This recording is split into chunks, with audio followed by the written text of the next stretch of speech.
जय हिंद फ्रेंड्स, इस 9 अगस्त 2023 let's get start the Hindu editorial analysis, जिसमें कंपाइल करके सारी चीज़ें आपको एक ही जगह पे प्रोवाइड कर दी जाती हैं, जिसमें मैं कवर करता हूं डेली बैकग्राउंड डिटेल्स। जो भी इंपॉर्टेंट चीज़ें होती हैं उसकी बैकग्राउंड डिटेलिंग आपको यहाँ पे प्रोवाइड कर दी जाती हैं। साथ ही साथ एक रिवर कवर कर देता हूँ, डेली करंट अफेयर्स जो इंपॉर्टेंट होता है वो, और मैप की डिटेल बैकग्राउंड। पीआईबी न्यूज़ भी डाल दी जाती है और साथ ही साथ ग्लोसरी यहाँ पे डाल दी जाती है। चलिए देखते हैं क्या यहाँ पे इंपॉर्टेंट चीज़ें हैं।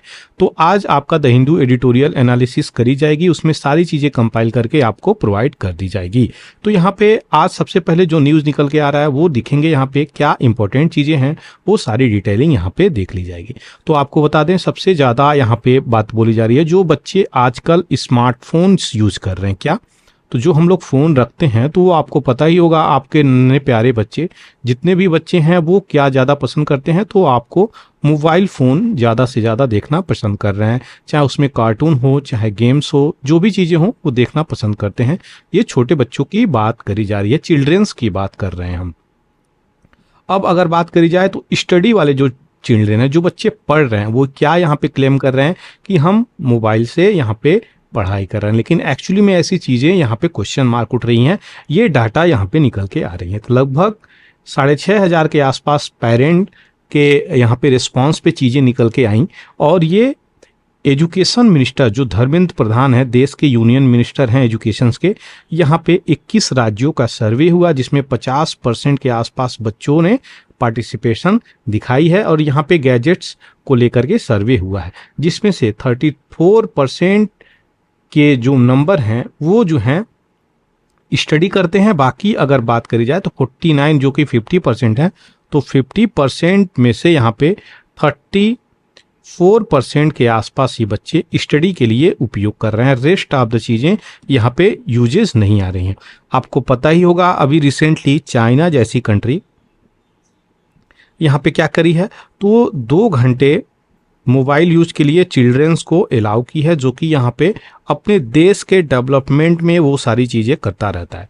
तो चाइना में यहाँ पे भारत की तरह तो डेमोक्रेसी नहीं है, भारत में बहुत सारी चीज़ें फ्रीडम है लोगों को, और भारत में इस प्रकार की सुविधाएं भी प्रदान करी गई हैं। तो जो यहाँ पे रिपोर्ट निकल के आ रहा है, हायर एजुकेशंस रिपोर्ट, वो यहाँ पे क्या दिखा रहा है, तो जो एक्सपेक्टेड लेवल है एजुकेशन ऑफ चाइल्ड की, यानी क्या क्या एक्सपेक्टेशंस कर रहे हैं जो भी पेरेंट हैं, गार्जियन हैं, मैं गार्जियन कहूँगा, तो वो क्या एक्सपेक्टेशन कर रहे हैं। तो जो लड़कों से यहाँ पे 4.4% एलिमेंट्री के आसपास ये कह रहे हैं कि एलिमेंट्री हो जा रही है, अप टू सेकेंडरी 2.4%, और हायर सेकेंडरी में 11.1% जा रही है। बॉयज़ की कैटेगरी में ग्रेजुएशंस वहीं अगर बात करी जाए तो 49.6% ये आंकड़े दिखा रहे हैं।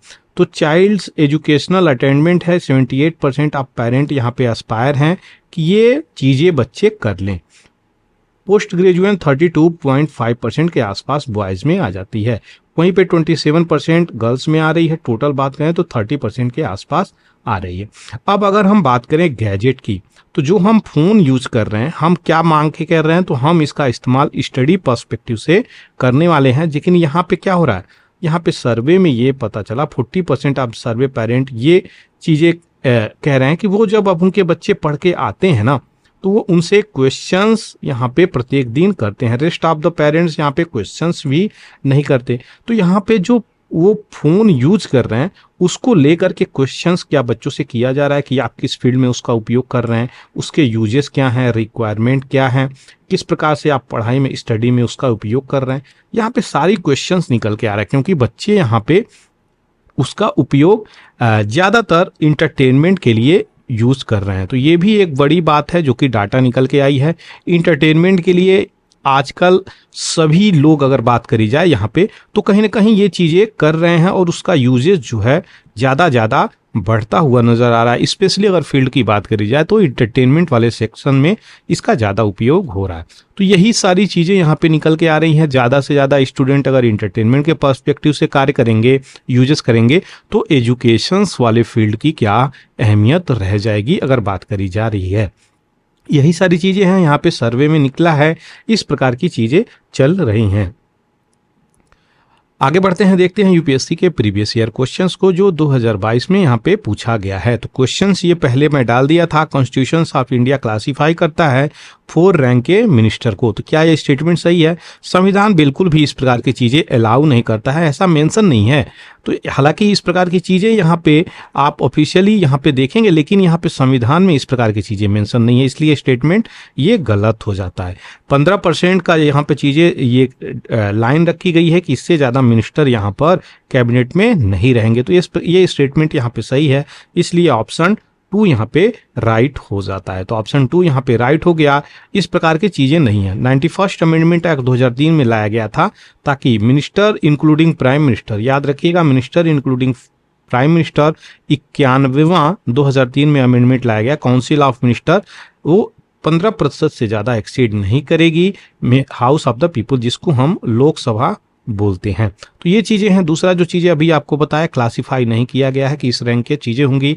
हालांकि cabinet minister, minister of state with independent charge, minister of state, deputy minister, ये लोग यहाँ पे चीजें चल रही हैं। और ये क्लासिफिकेशंस इंग्लैंड की चीजों को दर्शाता है, भारत की चीजों को नहीं दर्शाता है। दूसरा जो क्वेश्चन है, एक्सक्लूसिव पावर ऑफ लोकसभा पूछा गया है। तो यहाँ पे क्या है एक्सक्लूसिव पावर ऑफ लोकसभा, वही सारी चीजें यहाँ पे हम डिटेलिंग देखेंगे। तो आपको बता दें 1 और 3 ऑप्शंस यहाँ पे सही है। क्या? तो लोकसभा के पास क्या एक्सक्लूसिव पावर है, जिसका मतलब क्या होता है, केवल लोकसभा ही ऐसी चीजें कर सकता है, राज्यसभा को ऐसी पावर नहीं दी गई है। वही सारी चीजें हम यहाँ पर देखेंगे। तो जाहिर सी बात है, इंट्रोडक्शन ऑफ मनी बिल केवल लोकसभा में आता है। क्वेश्चंस कई बार पूछा हुआ है। No confidence motions against council of ministers, ये भी चीजें लोकसभा में ही आएगी, इसलिए स्टेटमेंट 3 भी यहाँ पे करेक्ट हो जाता है। Money bill only be introduce in the Lok Sabha. तो ये इंपॉर्टेंट चीजें हैं जो आपको यहाँ पे मैं बता रहा हूँ।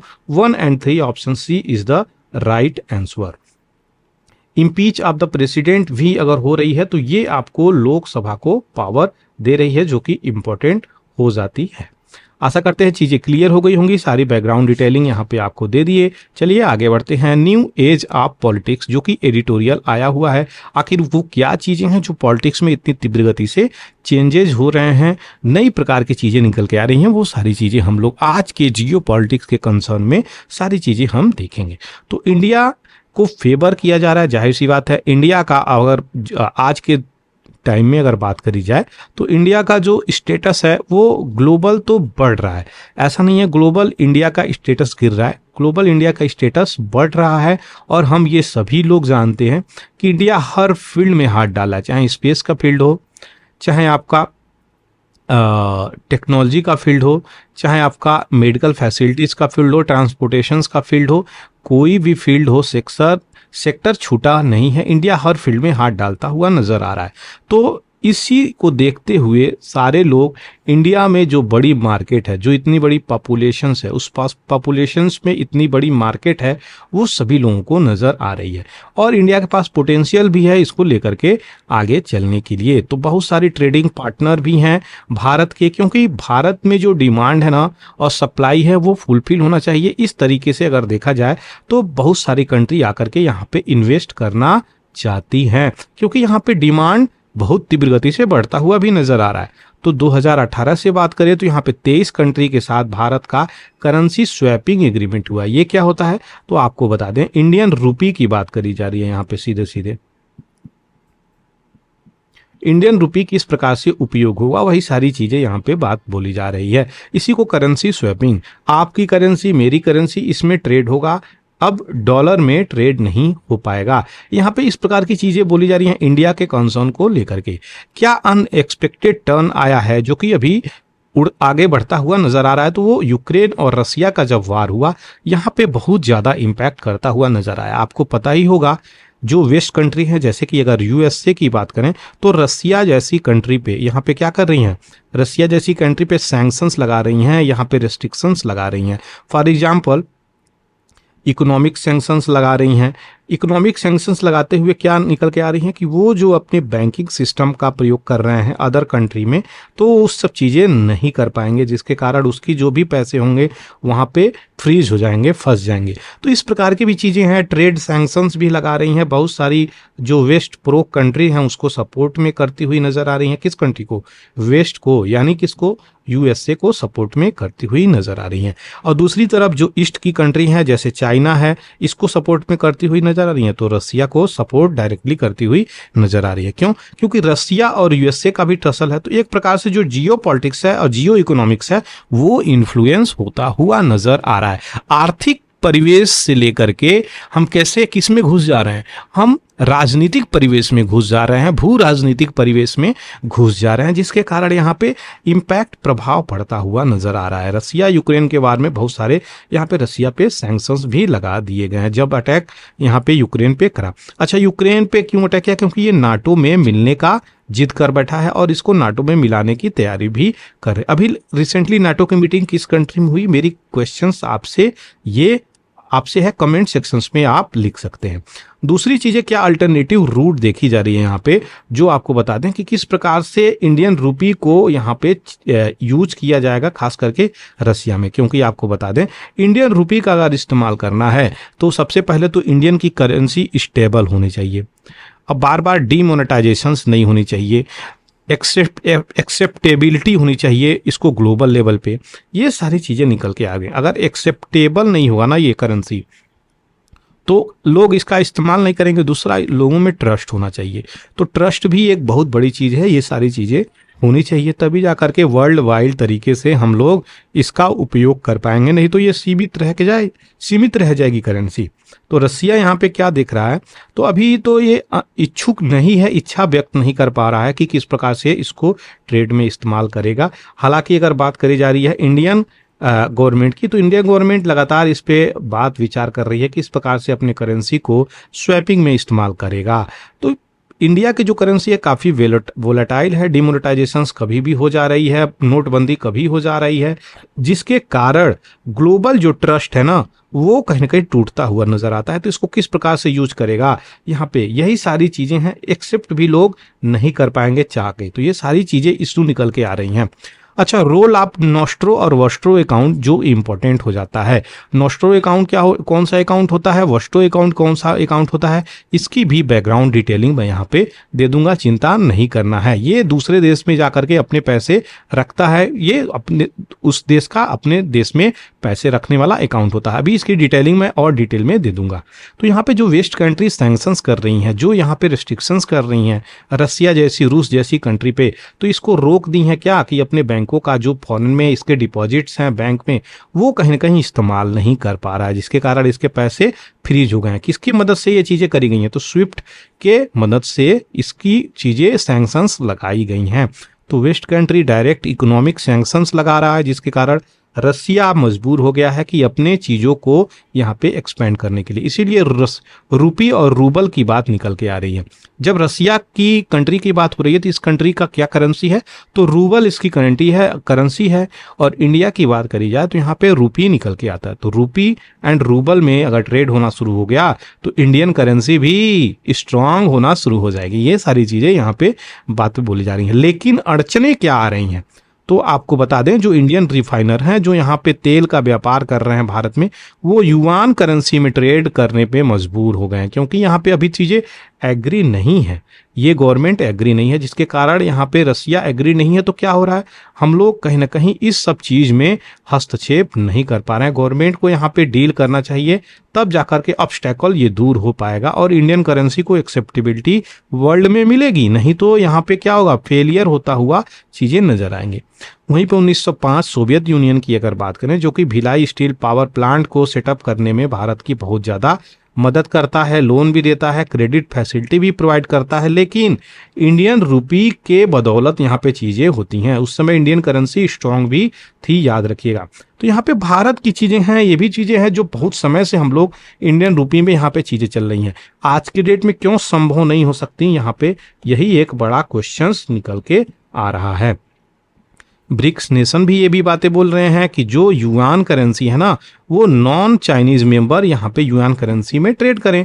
इस प्रकार की चीजें निकल के आ रही हैं। तो भैया यहाँ पे अगर हम लोग युआन में ही ट्रेड करेंगे तो हमारी रूपी करेंसी क्या ऐसे ही डिमिनिश होती रहेगी, डिवैल्यूएट होती रहेगी, गिरता रहेगा उसका प्राइस रेट वर्ल्ड मार्केट में। तो ये चीजें निकल के आ रही हैं। कहीं ना कहीं भारत को भी इसमें इंटरवेंशन करने की जरूरत है, और स्ट्रांगली अगर इंटरवेंशंस करेगा, जियो पॉलिटिक्स को लेकर के चलेगा, तभी ये चीजें पॉसिबल भी हो पाएंगी, अदरवाइज ये चीजें संभव नहीं हो पाएंगी।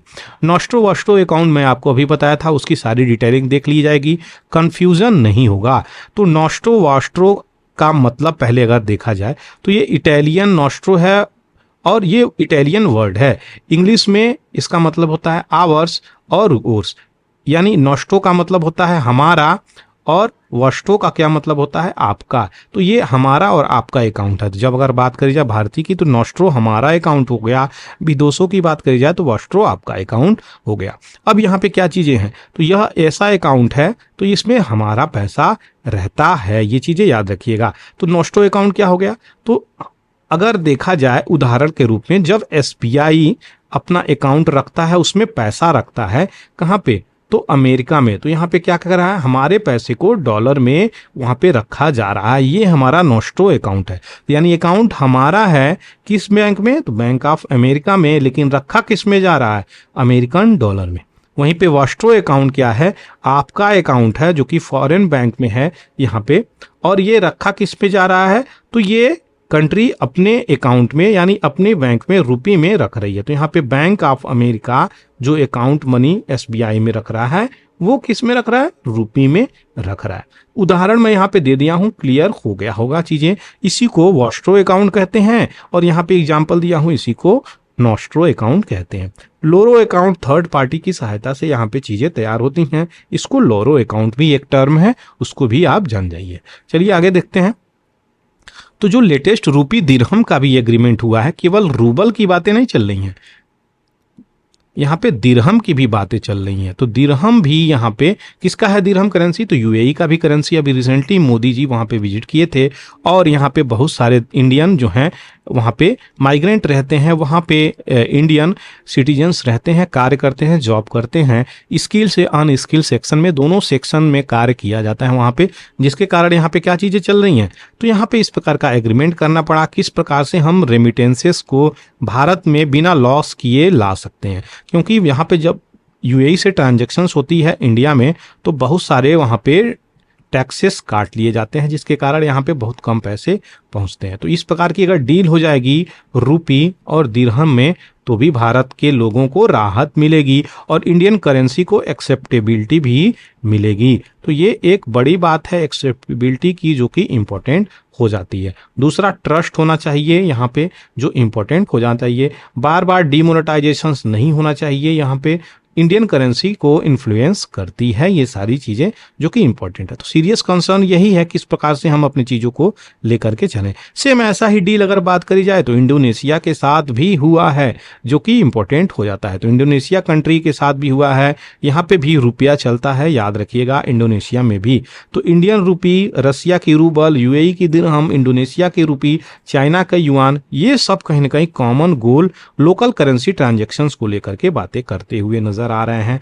पहले अगर बात करी जा रही थी तो यहाँ पे क्या चीजें थी, यहाँ पे डॉलर की बातें चल रही थी, यहाँ पे यूरो की बातें चल रही थी, यहाँ पे स्टर्लिंग की बातें चल रही थी यहाँ। लेकिन अगर आज के डेट में अगर बात करी जाए तो लोकल करेंसी को तवज्जो दिया जा रहा है। वहीं पे आईएमएफ, वर्ल्ड बैंक का क्या यहाँ पे चीजें हैं, तो कहीं ना कहीं ये अवॉइड करती हुई चीजें नजर आएंगी। अगर इस प्रकार से आप सपोर्ट करिएगा लोकल करेंसी को, तो आपके कहीं ना कहीं क्रेडिट फैसिलिटी, लोन फैसिलिटी पे ये अवॉइड करती हुई भी नजर आ सकती हैं, क्योंकि ये वेस्ट से मोटिवेटेड इंस्टीट्यूशंस हैं। दूसरी चीजें क्या यहाँ पे चीजें निकल के आ रही हैं, तो यहाँ पे जो जियो इकोनॉमिक्स है, ये जियो पॉलिटिक्स पे प्रिवेल कर रहा है। तो जियो इकोनॉमिक्स अभी आपको बताया किस प्रकार से इकोनॉमिक सैंक्शंस लगाया जा रहा है रसिया पे, जिसके कारण जियो पॉलिटिक्स चेंज होता हुआ नजर आ रहा है। तो चेंज जो हो रहा है सिनेरियो, यहाँ पे बेनिफिट किसको पहुंचा रहा है, तो दो कंट्री है एशिया में, एक है चाइना और दूसरा है रसिया, इंडिया। इन दो कंट्री को बेनिफिट पहुंचा रहा है। किस सेक्शन में? तो आपको बता दें, ऑयल के सेक्शंस में जो इंपोर्ट और एक्सपोर्ट हो रहा है, तो रसिया हम लोगों की कंट्री में एक्सपोर्ट कर रहा है, वो भी चीप रेट पे। तो जो कभी ऑयल रिच कंट्री हम लोगों को महंगे तेल देते थे, ये हमें सस्ते तेल प्रोवाइड कर रहा है, तो हम लोग क्यों नहीं लें। दूसरी चीजें ये बोली जा रही हैं कि इंडिया से जो तेल है वो आपको कहाँ निकल के जा रही हैं, वो आपके यूरोपियन नेशन में निकल के जा रही हैं। हालांकि वेस्ट लोग सैंक्शंस लगाए हैं कि डायरेक्टली आप रसिया से नहीं ले सकते, तो ये लूप होल्स खोज लिए हैं और ये इंडिया से यूरोप में जा रहा है, इंडिया से यूके में जा रहा है, इवन यूएस में भी जाती हुई चीज़ें नजर आ रही हैं। तो ये देखिए आप ऑयल पे किस प्रकार से सैंक्शंस लगा सकते हैं, क्योंकि यहाँ पे जो असली लड़ाई है ना, वो किस चीज़ की है? एनर्जी की। अगर विश्व में एनर्जी है तभी आपका प्रोडक्शंस होगा, तभी आपकी जीडीपी सही चलेगी, तभी आपके देश का इनकम और जीडीपी बूस्ट करता हुआ नजर आएगा। नहीं तो यहाँ पे क्या होगा, आपके कंट्री में अगर एनर्जी का क्राइसिस हो गया तो यहाँ पे यही सारी चीज़ें होंगी, सारी चीज़ें नीचे गिर जाएंगी, डेवलपमेंट रुक जाएगा।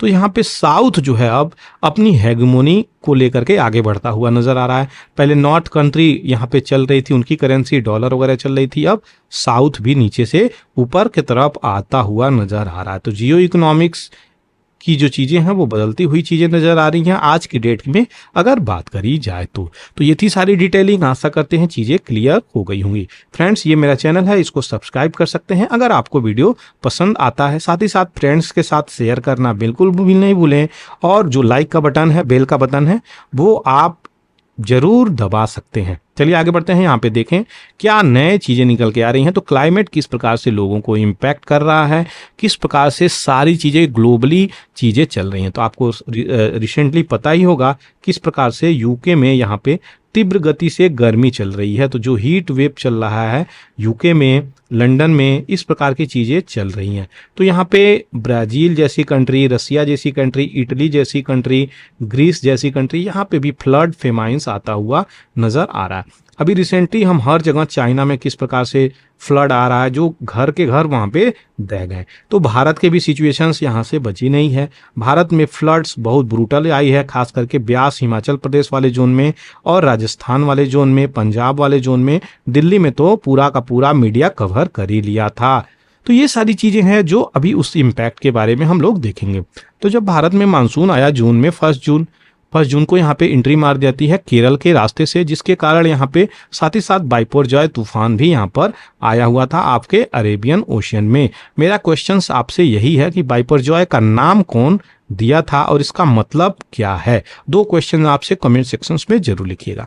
यहाँ पे क्या बातें बोली जा रही हैं? इंडिया मीडिया फोकस किया था किस प्रकार से यहाँ पे फ्लड आ रहा है, किस प्रकार से दिल्ली, हिमाचल प्रदेश, राजस्थान, पंजाब इसको इम्पैक्ट करता हुआ नजर आ रहा है। नॉर्थ वेस्ट जो मानसून है यहाँ पे मुड़ गई थी, नॉर्थ वेस्ट भारत के रीजन में सीधे आके, इनको पहले इधर जाना चाहिए लेकिन ये इधर को मुड़ गई, अगर ये भारत का नक्शा है तो ये जो रीजन है महाराष्ट्र का, राजस्थान का, पंजाब का, हिमाचल प्रदेश का, उस रीजन में ज़्यादा मानसून पहुंची, जिसके कारण यहाँ पे फ्लैश फ्लड भी आता हुआ नजर आया। अब तो भैया फ्लैश फ्लड आ गया, ठीक है, बहुत अच्छा, कोई बात नहीं, लेकिन यहाँ पे वाटर बॉर्न डिजीजेज, जो वेक्टर डिजीजेज हैं ना, वो निकल के आ रही हैं यहाँ पे। तो वो सारी चीज़ें निकल के आ रही हैं यहाँ पे। क्या चीज़ें? तो malaria, dengue, typhoid, Kalra, dysentery, ये सब चीज़ें बहुत तीव्र गति से बढ़ती हुई नजर आ रही हैं। अब रोल किसका निकल के आ रहा है यहाँ पे? अब अगर ये सब चीज़ें निकल के आ रही हैं तो गवर्नमेंट को यहाँ पे उसका रोल निकल के आ जाता है। तो गवर्नमेंट के यहाँ पे देखना चाहिए किस प्रकार से एक्सट्रीम क्लाइमेट जो चेंज चल रहा है, किस प्रकार से प्रत्येक सेक्शन ऑफ द सोसाइटी को, देखिए जो क्लाइमेट चेंज होगा ना, वो किसी के साथ डिस्क्रिमिनेशन, मतभेद करता हुआ नहीं नजर आएगा। क्यों? कि आप रिच हैं, आप रिच कंट्री हैं, आप अच्छे कंट्री हैं, इससे कोई भी फर्क नहीं पड़ता, क्योंकि ये ग्लोबली इम्पैक्ट करता हुआ चीज़ें हैं।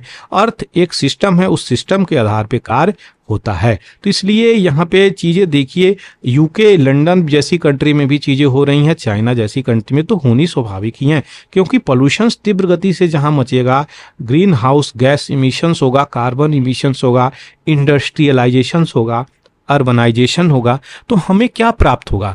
हमें इस प्रकार की चीज़ें मिलती हुई नज़र आएंगी। हम सारी चीज़ों को यहाँ पे क्या देख रहे हैं? कि किस प्रकार से क्लाइमेट चेंज हो रहा है और क्लाइमेट की वजह से किस प्रकार से मानव को यहाँ पे दिक्कतों का सामना करना पड़ रहा है। तो खास करके अभी डिजीज का ही सेक्शंस लें यहाँ पे, तो यहाँ पे पावर्टी रेखा के नीचे भी बहुत सारे लोग यहाँ पे जाते हुए नजर आ रहे हैं। क्यों? तो क्लाइमेट रिफ्यूजी भी यहाँ पे बन जा रहे हैं। ये क्या होता है क्लाइमेट रिफ्यूजी? तो आपको बता दें, अगर आप इस सेक्शंस में रह रहे हैं, यहाँ पे फ्लड आ गई या फिर फेमाइंस आ जाती है या फिर ड्रॉट ही आ जाती है, तो आपको इस एरिया में क्या होगा, इस एरिया में रहने में बहुत ज़्यादा दिक्कतों का सामना करना पड़ेगा, क्योंकि वाटर की स्कार्सिटी हो जाएगी और आपको शिफ्ट करना पड़ेगा किस रीजन में, दूसरे रीजन में। तो ये क्या हो गए, क्लाइमेट रिफ्यूजी ही कहलाते हैं। तो ये जो क्लाइमेट एक्शंस है ये ना गरीबों में भेद कर रहा है ना अमीरों में भेद कर रहा है, हर सेक्शन ऑफ द सोसाइटी को इम्पैक्ट करता हुआ नजर आ रहा है। यही सारी चीजें यहाँ पे बोली जा रही हैं। तो करना क्या चाहिए अब हमें, वो हम देखेंगे। What we should do overall over year, यहाँ पे हम सारी चीजों को देखेंगे। तो सबसे पहले और प्रमुखता से हमें फोकस करना चाहिए अपने देश के हेल्थ इंफ्रास्ट्रक्चर को, क्योंकि जो वेक्टर वाटर बॉर्न डिजीजेज है ना वो यहाँ पे निकल के आ रही हैं। तो हमें अपने हेल्थ इंफ्रास्ट्रक्चर को यहाँ पे सुदृढ़ करना चाहिए, सुनिश्चित करना चाहिए कि यहाँ पे डॉक्टर्स हों, नर्सेस हों, हेल्थ फैसिलिटीज़ हो, एमेनिटीज़ हो, ये सारी चीज़ें वहाँ पर होनी चाहिए, क्योंकि वाटर बॉर्न डिजीजेज से बहुत सारे लोगों की डेथ भी हो जाती है। मेडिकल फैसिलिटी यहाँ पे अप टू डेट होनी चाहिए, यहाँ पे कोई भी लूप होल्स नहीं होनी चाहिए, कमियां नहीं होनी चाहिए। अर्बन स्लम में भी फोकस करने की ज़रूरत है, क्योंकि गवर्नमेंट को यहाँ पे इस जोन में फोकस करने की ज़रूरत है। यहाँ से बहुत सारी प्रॉब्लम्स और डिजीजेज निकल के आती हैं। National Urban Health Mission programme भी लाया गया है, ग्राउंड रूट लेवल पे इसको इम्प्लीमेंट करने की ज़रूरत है। प्राइमरी हेल्थ केयर सिस्टम को और भी ज़्यादा फोकस करने की ज़रूरत है। ग्रेटर पब्लिक इन्वेस्टमेंट करने की ज़रूरत है, किस फील्ड में, हेल्थ वाले फील्ड में। तो ये सारी चीज़ें हैं जो कि इंपॉर्टेंट है। अच्छा, जो कोविड-19 आया था उससे हम लोगों ने क्या सीखा?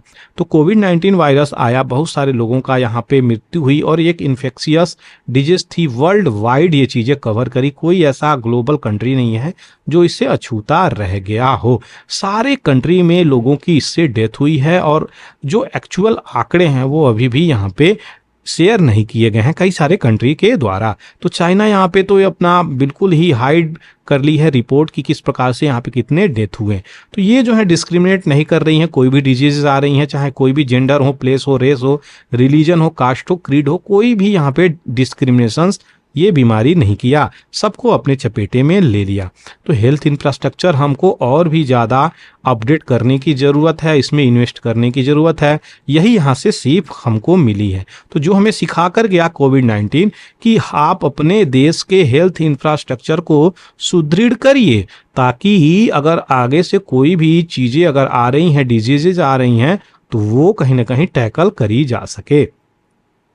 Front line health care worker को भी यहाँ पे इंटीग्रेशंस करने की बातें बोली जा रही हैं। इसका क्या मतलब हो गया?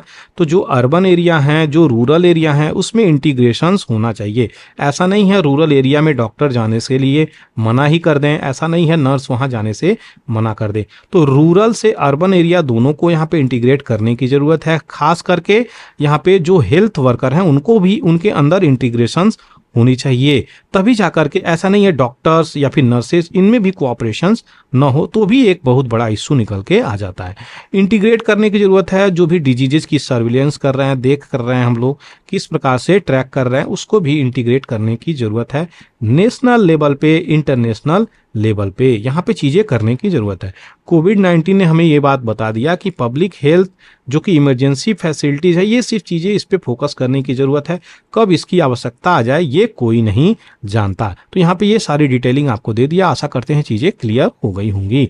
यहाँ पे रिसेंटली कम्युनल पेनाल्टी आपको पता ही होगा, हरियाणा के नूह में किस प्रकार से मुस्लिम कम्युनिटी की यहाँ पे जो घरों को डिस्ट्रॉय किया गया है। तो यहाँ पे एक कम्युनिटी को यहाँ पे टारगेट किया गया है। ये बातें बोल रहे हैं एडिटर कि किस प्रकार से यहाँ पे केवल और केवल माइनॉरिटी कम्युनिटी को टारगेट किया गया। यहाँ पे सीधे सीधे आपको बता दें, मुस्लिम कम्युनिटी को यहाँ पे लिखे हुए हैं कि यहाँ पे जो Bharatiya Janata party ruled states है वो कहीं ना कहीं टारगेट करती हुई नजर आ रही है और कम्युनल डिस्टर्बेंसेस यहाँ पे निकल के आ रहे हैं। पंजाब और हरियाणा हाईकोर्ट इसमें इंटरवेंशंस की है बहुत ही तीव्र गति से कि आप गुरुग्राम वाले क्षेत्र में जो नूह पड़ता है ना आपका, उस नूह वाले रीजन में जो कि फरीदाबाद, नूह, ये सब चीज़ें पलवल, ये सब जोन टच करता है, वहाँ पे इस प्रकार की एक्टिविटी को तुरंत रोका जाए। यहाँ पे आप किसी के घर को बिना नोटिस दिए नहीं तोड़ सकते, यहाँ पे ऐसी चीज़ें बोली जा रही हैं। तो प्रायर नोटिस भी नहीं दी गई है और सिचुएशंस ऐसा क्रिएट कर दिया गया है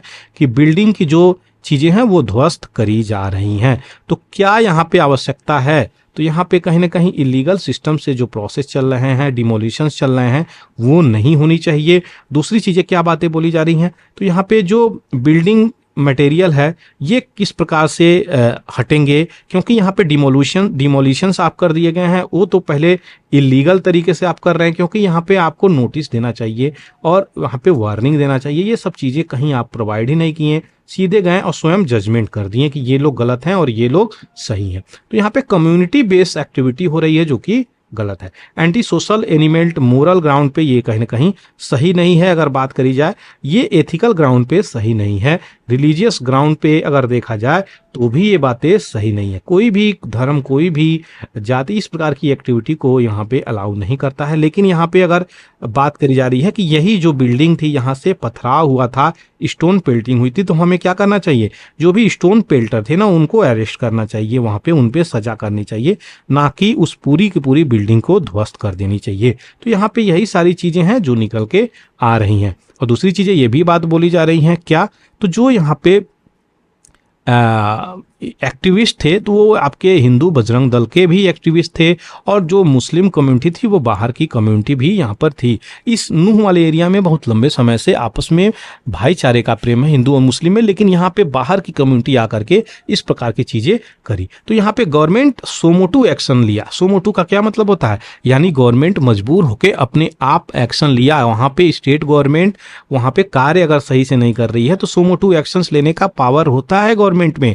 इसी तरीके से मणिपुर में भी सोमोटू एक्शन सुप्रीम कोर्ट को लेना पड़ा, तो वहां पे अपनी पार्टी, अपनी दल को भेजा है इन्वेस्टिगेशंस करने के लिए, और रिपोर्ट भी देना शुरू हो गया है।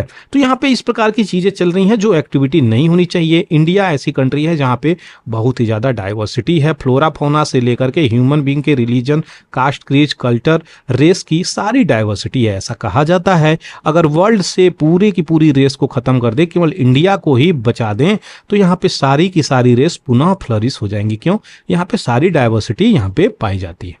चलिए आगे बढ़ते हैं, देखते हैं इकोनॉमिक बाइकॉट ऑफ माइनॉरिटी यहाँ पे जो अभी चल रहा है। साथ ही साथ नूह वाले रीजन में ये भी चीज़ें बोली गई हैं हिंदू कम्युनिटी के द्वारा, क्या कि जो आप लोग देख रहे हैं यहाँ पे मुस्लिम कम्युनिटी, उनके दुकानों से परचेज करना बंद करिए, उनसे कोई भी व्यापार करना बंद करिए, कम्युनिटी रिलेशंस करना बंद करिए। तो ये क्यों है? तो ये कहीं ना कहीं अनटचेबिलिटी को, न्यू फॉर्म ऑफ अनटचेबिलिटी यानी छुआछूत की भावना जो नई प्रकार से है वो यहाँ पे क्या हो रही है? बर्थ ले रही है। तो न्यू सीगमेंट यहां पे चलाया जा रहा है। इस प्रकार की एक्टिविटी क्या आप अलाउ कर सकते हैं? मेरा क्वेश्चन आपसे यही है। यहां पे सबसे बड़ा क्वेश्चन तो मेरा यही निकल के आ रहा है, क्या हम इस प्रकार के कृत्य को मान सकते हैं, अलाउ कर सकते हैं? क्या संविधान राइट टू इक्वालिटी हमें नहीं दिया है? आर्टिकल 14 से लेकर के 18 तक नहीं दिया है। Right to freedom of religion हमें नहीं दिया है। आर्टिकल 19 से 22 तक ये चीज़ें नहीं दिया है। तो right to speech, right to freedom, ये चीज़ें हमें मेंशन है। तो राइट टू स्पीच यहाँ पे 19 से 22 तक फ्रीडम, ये चीज़ें मेंशन है, और सारी चीज़ें हम लोगों के संविधान में क्लियरली मेंशन कर दी गई हैं कि आपका अपना एक दायरा है, उसका इस्तेमाल आप कर सकते हैं। माइनॉरिटी ग्रुप को एक अलग प्रकार से दायरा रखा गया है, उसका इस्तेमाल करने के लिए उनको अधिकार दिया गया है। अब देखिए सबसे इंपॉर्टेंट बातें क्या निकल के आती हैं। तो क्या राइट टू इक्वालिटी का क्या मतलब होता है यहाँ पे? तो क्या अगर यहाँ पे 3 व्यक्ति हैं तो हम क्या ये तीनों की इनकम दिखाती हैं, 3 व्यक्ति की इनकम यहाँ पे दिखाती हैं, क्या हम सबको इक्वल ट्रीटमेंट कर सकते हैं? क्या सबके साथ इक्वल ट्रीटमेंट कर सकते हैं? यानी जो गवर्नमेंट स्कीम निकाली है, क्या हम तीनों को यहाँ पे देंगे? ये तो रिच है, ये तो और थोड़ा सा रिच है, ये पुअर है। तो ये पुअर है तो क्या हम पुअर को सपोर्ट करना चाहिए या रिच को सपोर्ट करना चाहिए? क्योंकि संविधान में ये मेंशन है कि हमारी इकोनॉमिक जो इक्वालिटी है उसको लेकर के भी हमें चलना है। डीपीएसपी में चीज़ें हैं ये, तो फंडामेंटल राइट्स में इस प्रकार की चीज़ें मेंशन है, ड्यूटी में मेंशन है, डीपीएसपी में मेंशन है। और ये सारी चीज़ें संविधान में क्या कह रही हैं कि जो अपने पिछड़े तबके के लोग हैं उनको कम से कम एक प्रकार से सुदृढ़ और लाइफ स्टाइल उनकी भी सही होनी चाहिए। तो यहाँ पे गवर्नमेंट अगर अनइक्वल ट्रीटमेंट भी कर रही है तो ये इनइक्वालिटी को नहीं दर्शाएगी, ये यहाँ पे क्या दर्शाएगी, ये इक्वालिटी को ही दर्शाएगी। ये सारी चीजें संविधान में क्लियरली मेंशन है जो आपको पता होना चाहिए। आशा करते हैं चीजें क्लियर हो गई होंगी। चलिए, अच्छा किस पार्ट में फंडामेंटल राइट्स मेंशन है और किस आर्टिकल से लेकर के कितने आर्टिकल तक ये चीजें लागू होती हैं फंडामेंटल राइट्स में, कमेंट सेक्शंस में लिखना बिल्कुल भी नहीं भूलें। दूसरी क्या चीजें निकल के चल रही हैं, तो चाइना ड्राफ्ट किया है, नया रूल लेकर के आया है, आपका फेशियल रिकॉग्निशन होगा। आप कोई भी डाटा गवर्नमेंट से मांगते हैं तो अब आपका फोटो भी चला जाएगा, आपका डिटेलिंग भी हो जाएगा। चाइना गवर्नमेंट यहाँ पे ये चीजें चलाएंगी। तो याद ही हो आपको, चाइना एक डेमोक्रेटिक कंट्री तो नहीं है, यहाँ पे मिलिट्री रूल तरीके से कार्य करती है, कम्युनिस्ट आइडियोलॉजी फ्लरिश करती है, ये सारी चीजें चलती हैं। कहीं ना कहीं भारत की अगर बात करी जाए तो भारत तो एक डेमोक्रेटिक कंट्री है, यहाँ पे सबको अपना राइट्स है, सबको अपना अधिकार है, फ्रीडम है, इंजॉय करते हैं अपने अधिकार राइट्स को और ड्यूटी को। 5 पुलिस यहाँ पे अरेस्ट कर लिए गए हैं। क्यों? क्योंकि डेथ हो गई थी फ्रांस में एक आदमी की जिसका नाम मोहम्मद बंद्रिस है। 27 साल का ये व्यक्ति, नौयुवक, जिसकी हत्या कर दी जाती है पुलिस के द्वारा। तो यहाँ पे बहुत सारे वायलेंसेस इरप्ट आउट हो जाते हैं, वायलेंस में स्ट्रीट में लोग यहाँ पे वायलेंस करते हुए नजर आते हैं। तो यही चीजें यहाँ पे छानबीन में पुलिस को अरेस्ट करता हुआ नजर आया है। यहाँ पे क्या चीजें निकल के जा रही हैं दूसरी, तो सोरोवाको इंडोनेशिया का एक जगह है, यहाँ पे निकल का बहुत ज्यादा रिजर्व है। तो लार्जेस्ट रिजर्व ऑफ निकल कौन सी कंट्री है, तो ऑस्ट्रेलिया और इंडोनेशिया, 2 कंट्री निकल के बराबर बराबर चीजों पे आ जाती हैं लेवल पे। तो यहाँ पे लार्जेस्ट रिजर्व में ये कंट्री निकल के आती हैं और निकल का प्रयोग आपके रिसेंटली बैटरी बनाने में, जो कि आपके व्हीकल की बैटरी होती है, बनाने में प्रयोग होता है। तो ये इंपॉर्टेंट है। यहाँ पे जो गार्बेज है, हॉट गार्बेज यहाँ पे डाले जा रहे हैं, जो कि डंपिंग साइट है इंडोनेशिया में। हॉट स्लैग हैं ये, जो कि बैटरी बनाने के स्लैग हैं, याद रखिएगा सारी चीजें। वर्ल्ड ट्राइबल डे यहाँ पे मनाया जा रहा है, जय जोहर। 9 अगस्त को वर्ल्ड ट्राइबल डे मनाया जाता है, ये भी एक इंपॉर्टेंट क्वेश्चन है। 5 लाख इंडिविजुअल कम्युनिटी को यहाँ पे 100 लाख एकड़ फॉरेस्ट लैंड के आसपास यहाँ पे ग्रांटेड करी गई है, जो कि इंपॉर्टेंट है। देखिए, हमारे देश में अगर ट्राइबल लोग हैं ना, तो ट्राइबल को कितने शेड्यूल में रखा गया है, 5वें प्लस 6वें शेड्यूल में इनको मेंशन है। 6 शेड्यूल में कितने स्टेट को रखा गया है, तो AMTM, ये 4 जो राज्य हैं इनको रखा गया है। कौन सा राज्य है यहाँ पे, तो असम, यहाँ पे मिजोरम, मेघालय और त्रिपुरा। मणिपुर नहीं है, याद रखिएगा, जो अभी रिसेंटली बर्निंग स्टेट में है उसको नहीं डाला गया, इसीलिए तो वो बर्निंग स्टेट में है मणिपुर, इसीलिए याद रखिएगा। तो यहाँ पे मणिपुर के लोग डिमांड कर रहे हैं हमें 6 शेड्यूल में डाल दो, ताकि हमें क्या मिल सके, हमारी कल्चरल राइट्स मिल सके, हमारे लोगों को जॉब में रिजर्वेशंस मिल सके, गवर्नमेंट के स्कीम का हम लाभ ले सकें, हम अपने लैंग्वेज को प्रिजर्व कर सके। तो ये सारी चीज़ें 6 शेड्यूल में आ जाती हैं। तो याद रखिएगा 6 शेड्यूल में आने के लिए भी यहाँ पे प्रोटेस्ट हो रहा है, ये सारी चीज़ें। तो वर्ल्ड ट्राइबल डे यहाँ पे मनाया जा रहा है, जो कि भारत के लिए बहुत गर्व की बात है। यहाँ पे क्या चीज़ें इनोग्रेट हुई हैं, तो यहाँ से 4.5 एकड़ में दिल्ली में, याद रखिएगा, यहाँ पे कौन सा पार्क इनोग्रेट हुआ है, तो जो कि इंपॉर्टेंट हो जाता है दिल्ली में, तो शहीदी पार्क यहाँ पे इनोग्रेट हुआ है। तो चीफ मिनिस्टर केजरीवाल और लेफ्टिनेंट जनरल VK सक्सेना यहाँ पे दोनों लोग आपस में एक साथ, यहाँ पे जब दिल्ली में दिल्ली ऑर्डिनेंस पार्लियामेंट में पास हो गया, उसके बाद से पहली बार इन लोगों का फोटो निकल के आ रहा है। तो यहाँ पे भारत माता का पिक यहाँ पे बहुत बड़ा यहाँ पे लगाया गया है, ये स्टैचू बनाई गई है जो रिजेंबल करेगी भारत के राष्ट्र को। ये इंपॉर्टेंट चीजें हैं। बीजेपी डिवाइड किया है मणिपुर की कम्युनिटी को, कांग्रेस ऐसा ब्लेम करती हुई नजर आ रही है पार्लियामेंट में। आपको पता ही होगा, पार्लियामेंट में अपोजिशंस वाले लोगों ने क्या किया था, नो कॉन्फिडेंस मोशंस यहाँ पे पास किए हैं। तो नो कॉन्फिडेंस मोशंस लेकर के आए हैं, लेकिन ये चीजें पास हो जाएंगी तो सरकार गिर नहीं जाएगी। तो ये चीजें इंपॉर्टेंट है, यहाँ पे सारी चीजें जो कि निकल के आ रही हैं। पुलिस रजिस्टर करी है केस असम राइफल के अगेंस्ट में। तो यहाँ पे जो पुलिस है ये असम राइफल के अगेंस्ट में केसेस को मणिपुर में रजिस्टर करी है। क्यों? तो आपको बता दें, असम राइफल जो ग्रुप है यहाँ पे आर्मी तैनात करी गई थी, वो आर्मी क्या कर रही है, यहाँ पे ऑब्स्टेकल कर रही थी। किसमें? तो एक विशेष एथनिक ग्रुप को यहाँ पे बचाने का प्रयास कर रही थी, जिसके कारण यहाँ पे क्या हुआ, एक्शंस में आई पुलिस और यहाँ पे सारी की सारी चीजें उनके अगेंस्ट में रजिस्टर करी गई।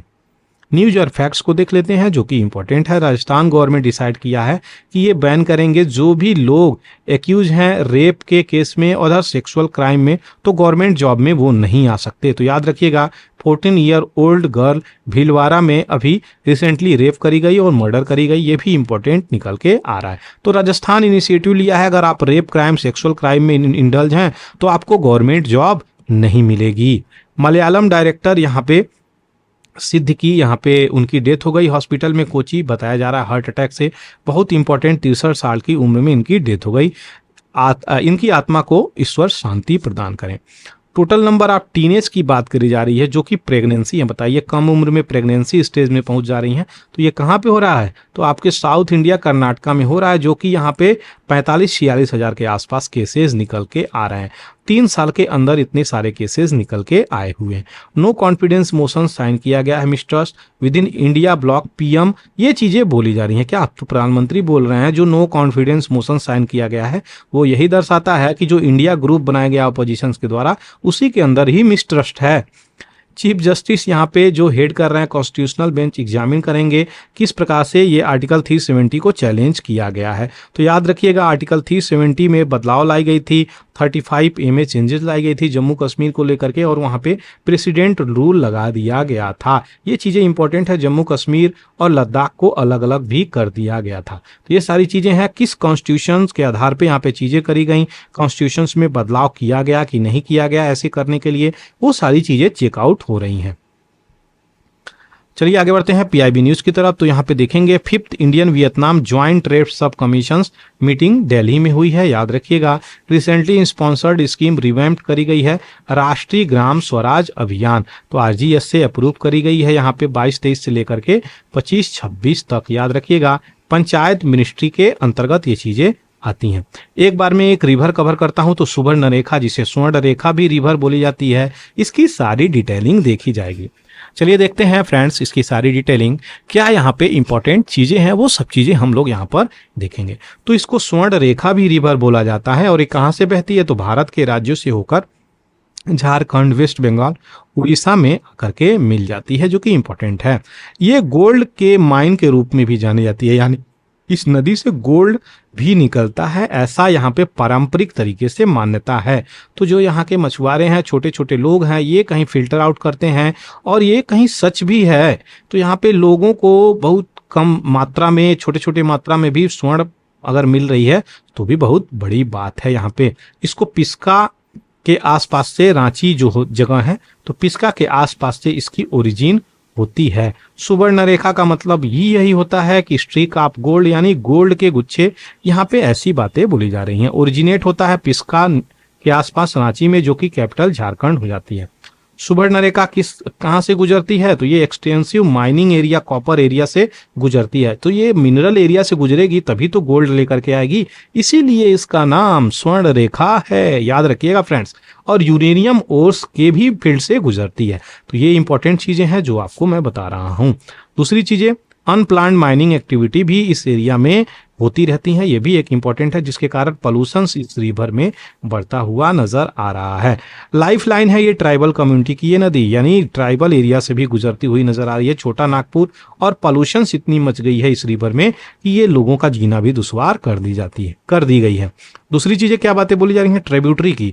क्या ट्रिब्यूटरी है लेफ्ट इसकी, तो दुलांग इसकी रिवर लेफ्ट ट्रिब्यूटरी है। राइट ट्रिब्यूटरी की बात करी जाए तो कांची रिवर, करकई और करकारी, रारू और गारू रिवर, ये इसके ट्रिब्यूटरी के नाम से जानी जाती हैं। अब इसकी थोड़ी सी मैप की बैकग्राउंड देखी जाए तो यहाँ पे रांची पिक्सी से निकलकर आपको उड़ीसा बे ऑफ बंगाल में आकर के मिल जाती है। तो 3 राज्य को कवर करती हुई ये नदी बहती है, जो कि इंपॉर्टेंट हो जाती है। चलिए ग्लोसरी अब इम्पोर्टेंट है, हर बार की तरह आपको एक इम्पोर्टेंट ग्लोसरी यहाँ पे प्रोवाइड कर दी जाती है ताकि इसमें से कम 4 से 5 वर्ड आप याद कर सकें। तो हाइपोथेसिस का क्या मतलब होता है, कोई ऐसी इमेजिनेशंस, कोई ऐसी चीजें जो आपके द्वारा कही गई हैं वो हाइपोथेसिस हो जाती हैं। इसका सिनोनिम्स क्या होता है, थ्योरी, सपोजिशंस, इसको पर्यायवाची के रूप में जान सकते हैं। एंटोनिम्स यानी विपरीत शब्द क्या है, तो फैक्ट और ट्रूथ। यहाँ पे हाइपोथेसिस और सपोजिशंस की मात्रा होती है, यहाँ पे ट्रूथ, फैक्ट की चीजें कंसीडर करी जाती हैं। दूसरी चीज है एक्सपेरिमेंट यानी प्रयोग का क्या मतलब होता है, तो यहाँ पे ट्रायल और टेस्ट, एंटोनिम एब्सटेंशन और एविडेंस, ये इसके सिनोनिम्स हैं। आशा करते हैं ये चीजें आपको बेनिफिट पहुंचा रही है। अगर आप ये मीनिंग का प्रयोग नहीं करेंगे तो आपको हम बता दें आप फॉरगेट कर जाएंगे। तो ये सारी डिटेलिंग जो आपसे मुझे कंफर्म करनी थी, क्लियर करनी थी। आशा करते हैं आपको ये वीडियो पसंद आ रही होगी। चलिए पसंद आ रही है तो अपने मित्रों से, खास करके वो ऐसे मित्र जो आपके परम मित्र हैं, जो सिविल सर्विसेज की तैयारी कर रहे हैं, उनके साथ शेयर करना बिल्कुल भी नहीं भूलें। आप अपने फ्रेंड्स के साथ शेयर करेंगे तो उनको और भी ज़्यादा हेल्प हो जाएगा। Thank you for watching the Hindu editorial analysis bye पूरा एकेडमी। जय हिंद, जय भारत।